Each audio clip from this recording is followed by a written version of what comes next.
राष्ट्रवादी काँग्रेस अजित पवार पक्षाचे असंघटित कामगार विभागाचे महाराष्ट्र प्रदेशाध्यक्ष मनोज व्यवहारे यांनी आपल्या शेकडो कार्यकर्त्यांसह उपमुख्यमंत्री एकनाथ शिंदे यांच्या शिवसेनेत जाहीर प्रवेश केला।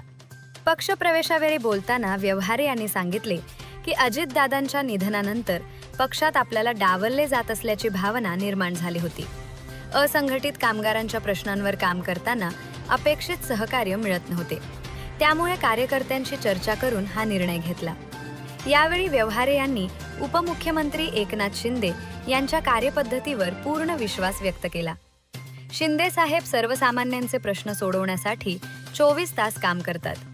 त्यांच्या नेतृत्वाखाली शिवसेना घरोघरी पोहोचवण्यासाठी आणि असंघटित कामगारांचे प्रश्न मार्गी लावण्यासाठी आम्ही कटिबद्ध आहोत, अशी ग्वाही त्यांनी दिली। मुख्यमंत्री एकनाथ शिंदे यांनी व्यवहारे यांचे पक्षात स्वागत करत त्यांना भावी वाटचालीस शुभेच्छा दिल्या आणि संघटना वाढीसाठी जोमाने काम करण्याच्या सूचना दिल्या।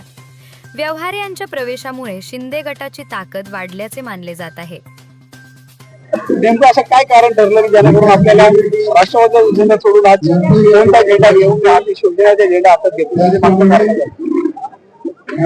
10 जुलै 2099 रोजी राष्ट्रवादी काँग्रेस पक्षाची स्थापना झाली। त्या स्थापनेमध्ये राष्ट्रवादी काँग्रेस बरोबर काम करतोय आदरणीय अजितदादा होते, तोपर्यंत काम करायला प्रचंड बळ मिळालं। परंतु आज काय झालंय, दादांच्या अकस्मात मृत्यूनंतर आज ग्रहणीची परिस्थिती निर्माण झाली। ती परिस्थिती बरोबरच सांगण्यासारखी नाहीये। आम्ही सर्व संघटनेचे पदाधिकारी अध्यक्ष आहोत। राज्यभर संघटना निर्माण करताना प्रचंड कष्ट घ्यावे लागतात। विद्यार्थी काँग्रेस असो, युवक काँग्रेस असो, युवक काँग्रेस असो, कामगार संघटना असो, विविध मुद्द्यावरती विविध क्षेत्रामध्ये काम केलं। हे काम करताना बऱ्याचदा वरिष्ठांचं मार्गदर्शन मिळालं, सहकार्याचं सहकार्य लाभलं। परंतु आता आम्हाला दादांच्या मृत्यूनंतर निधनानंतर जी परिस्थिती ओढवली पक्ष संघटनेमध्ये, ती काहीशी आम्हाला अस्पष्ट जाणवते।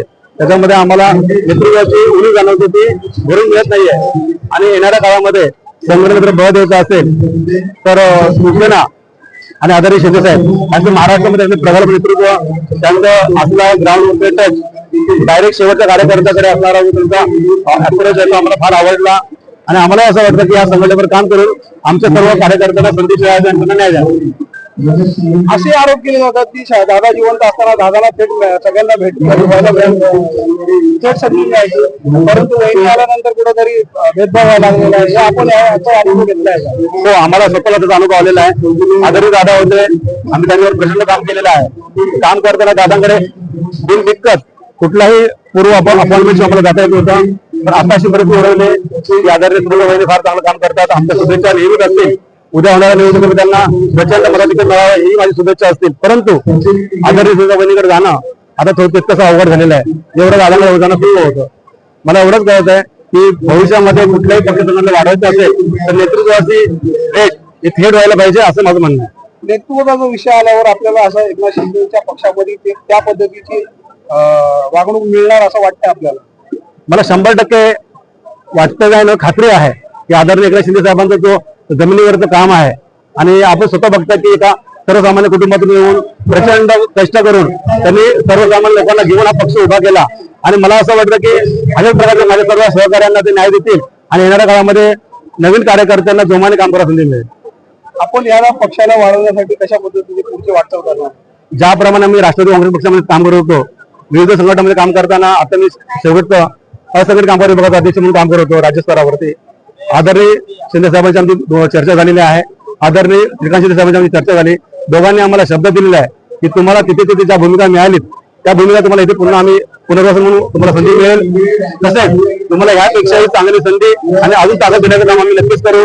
जसे सूचनेमध्ये विविध मंत्रालय आहेत, विविध खाती आहेत, तिथे होणारी कामं आहेत, आपल्या कार्यकर्ते काही अडचणीची कामं असतील तर त्याला पण बळ घेऊ।